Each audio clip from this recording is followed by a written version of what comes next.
Hey, welcome back to the episode of the Good Advice Podcast.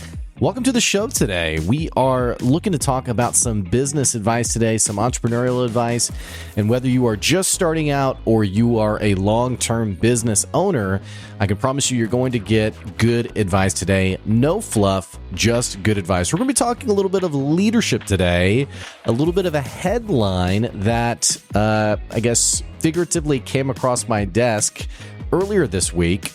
And it's something pretty interesting. Well, it's actually not so much leadership as it is really not treating your customers horribly. We're going to be talking about a certain landlord from hell on today's podcast. But before we dive in, we are going to jump into a quick ad from one of the sponsors who support the podcast. The whole reason we do these ads is because it keeps the podcast going. So if you've ever thought about advertising your business on the podcast, you can reach out to me, or you can support the podcast through our Patreon, which is at patreon.com/goodadvice. And of course, if you're supporting that way, you're actually going to be able to skip the ad and go straight to our conversation today. And hey, by the way, we have been recording for 5 years now, almost 400 episodes. Well, almost 400 numbered episodes. We're actually over 400 episodes. And if you like the podcast, leave us a review. Give us a Google review. You can just Google Good Advice NWA. Leave us a review. I'd so appreciate it. Keeps the podcast going. Other than that, here's a quick ad. We'll be right back to talk about this crazy landlord that you might have heard about. We talk to all sorts of business owners on the podcast, and one of the most common trends is business owners who just, for whatever reason, didn't fit in the corporate environment. A lot of entrepreneurs are seeking something. They're seeking an answer, and they're trying to figure out the simple question of, how do I fit in the world? And more importantly, is there a way to make a living that doesn't involve the traditional 9-to-5 job? One of the biggest pieces of advice that I give to entrepreneurs is, hey, you got to learn about who you are, what drives you, your motivation. That's why I want to tell you about this book, Your Turning Point, 33 Questions for Transformation. I love the impact I've been able to make through Good Advice and the Good Advice podcast, but that would not have been doable without taking an honest assessment of who I was today and who I wanted to be tomorrow. Go to the website, the33questions.com, and get yourself a copy of Your Turning Point by Stephen J. Blank, and let's continue on this road for transformation together. Again, the website is the33questions.com, where you can buy your book today. So I'm not sure when you're listening to this episode. Maybe it's, the episode just dropped and you are checking out it right after the fact, or maybe, you're a crawler of the podcast list and you're checking this episode out quite a bit of time after it's actually gone live. Regardless of what the case is, I want to talk about some current events, some things that have been happening that has brought me to today's episode. Now, some people have asked me in the past, how do you come up with your topics? What do you talk about? And usually it's things that I see on the internet that I'm like, ooh, I don't know about that. One of these things that I've talked about in the past is, for example, Zoom. There was a headline about Zoom having their entire team come back to work, or rather, come back to the office. They were already working. And I thought this was pretty interesting, considering Zoom literally built its brand basically overnight by being the go-to software for companies that had to be remote. And here is now that company saying it's not working. It's not an effective solution. You got to be in the office. I can't think of a worse thing for a company to have to say publicly. And if I am a Zoom salesperson, I'm probably sweating. So these different headlines, I come across these different headlines that I think are pretty interesting. But I want to talk about one that popped up this week. I'm recording this episode. The reason I mentioned the date being important, which I typically don't do, is because we are about a week in, maybe about 10 days into this Israel-Palestine conflict with Hamas, this terrorist organization that attacked Israel, and now there's been a back and forth. I'm not going to get into any of the politics of it, by the way, which all I will say about it is I think it's very interesting how deeply complicated all of this is. And yet it's so funny to me. I don't know if this is the first time that we've experienced something like this in the TikTok age. I say that in the sense of like we are living in a hyper social medialized world right now. And I think it's fascinating seeing people who are doing these videos on honestly, like here's what's really happening. Here's the history. And it's by the way, this isn't to like begrudge anyone from wanting to offer an opinion or offer a worldview. I just think this is so us, the world we live in, that in a world that is dictated by our camera phone, by the camera on our phone, why wouldn't I have a take? Why wouldn't I have something to say? And you know what? Maybe I'm just too, I don't know. I feel like if someone was to ask me like, hey, what's your take on the Israel Hamas situation? I would be like, who the heck do you think I am? Like, I don't have any take. I have no clue what's going on. I am a 30-something-year-old who has no idea, who's never really looked into any of this stuff.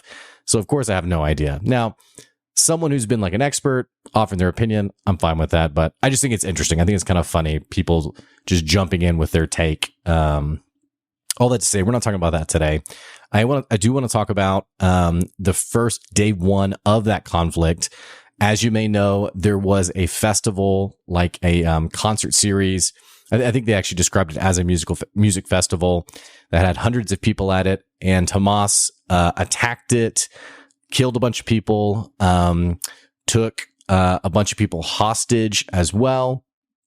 Well, of one of the Israeli women who was taken hostage, she was then unable to pay her rent. Why was she unable to pay her rent? Because she was being held hostage by a terrorist organization. So let's just pause the podcast conversation for a second here and ask yourself, if you were in the shoes of this landlord, and let's just go ahead and take away the conversation point of the quality of tenant that this person is, because it ultimately doesn't matter. And the reason it doesn't matter is because there's a PR piece to this, which we're actually experiencing, and then there's a human side to it. The PR side of it is no matter what the situation actually is, you have to think about how your business is going to come across to the outside perspective. And literally, you are one bad interaction away from something about your business going viral, your business having to, delete your business profile because you're getting spam with 1-star reviews. Like I am at least very cognizant of that myself. Of, I share what I share with the understanding it's the risk that I'm taking that, hey, it might frustrate someone and hopefully it doesn't like ruin me long term, right? But typically, obviously, these stories are like usually pretty awful people who are doing pretty awful things for their customers.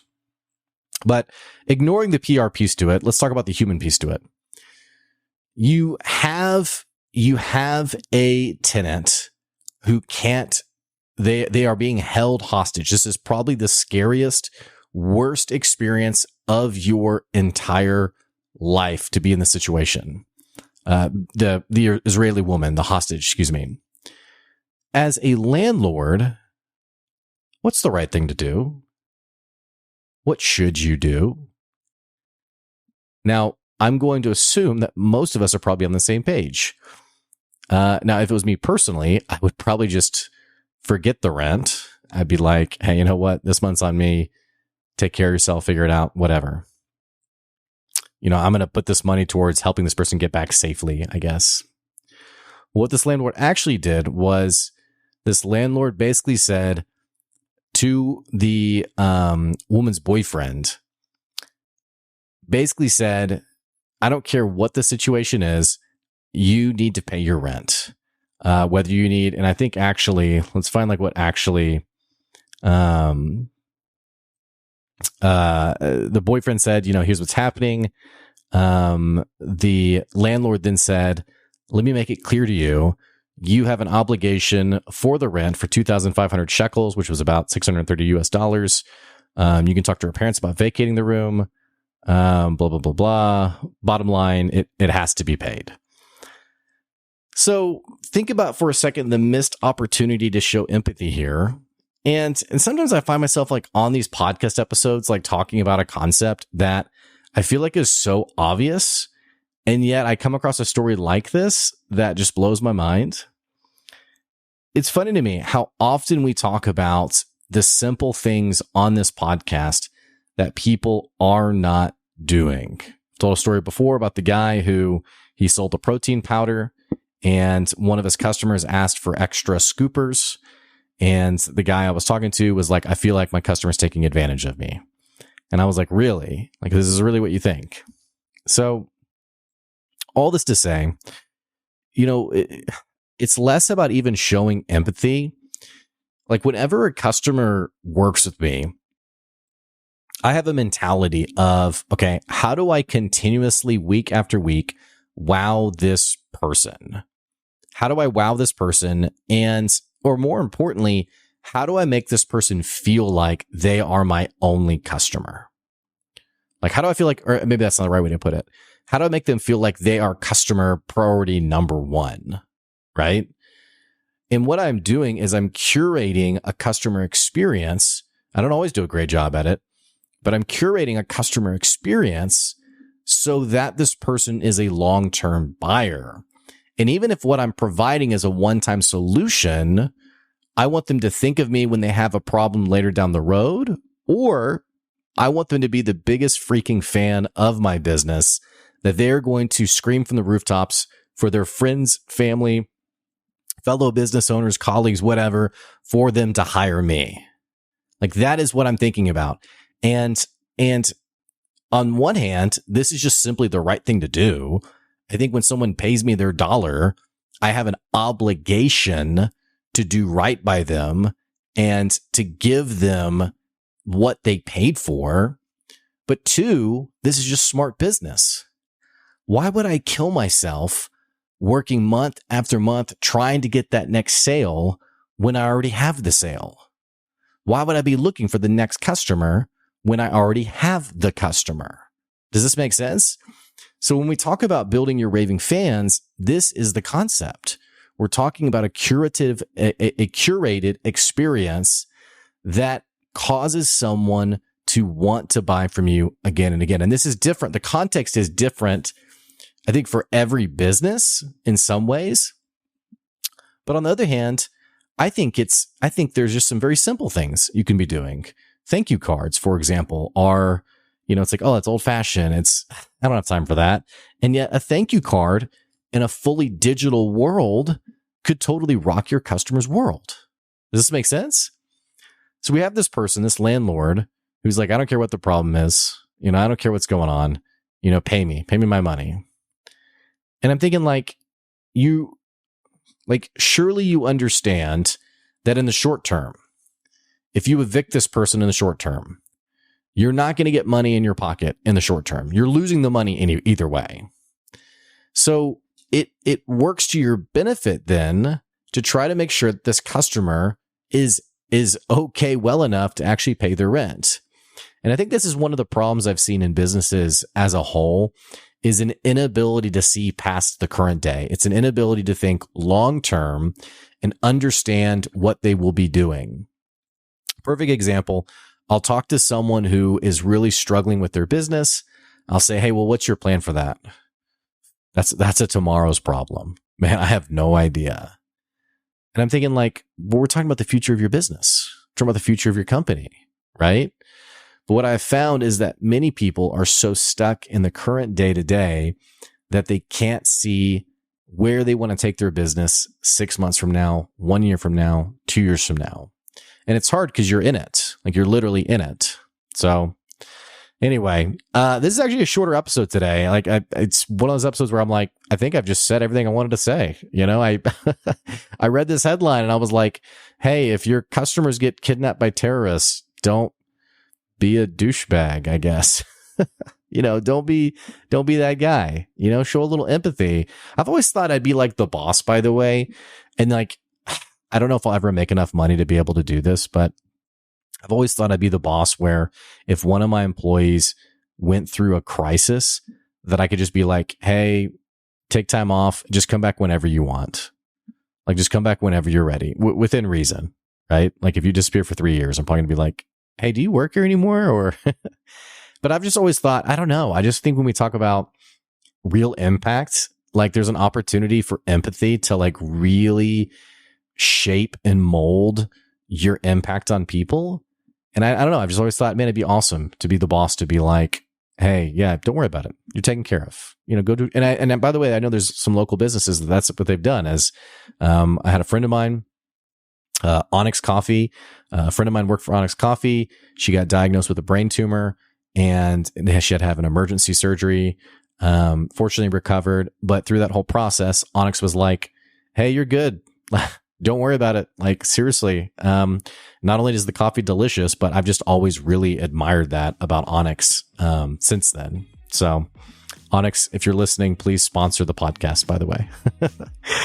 So, anyhow, I'm getting to the point of just rambling now. Take care of your people. Take care of your customers. Focus on wowing them. Show some empathy. I guess I'll end with this. Brian Sexton, he has an amazing podcast in his own right. He's an incredible salesperson. He's come on the podcast a multitude of times. I've always loved what he has said. He said it on my podcast.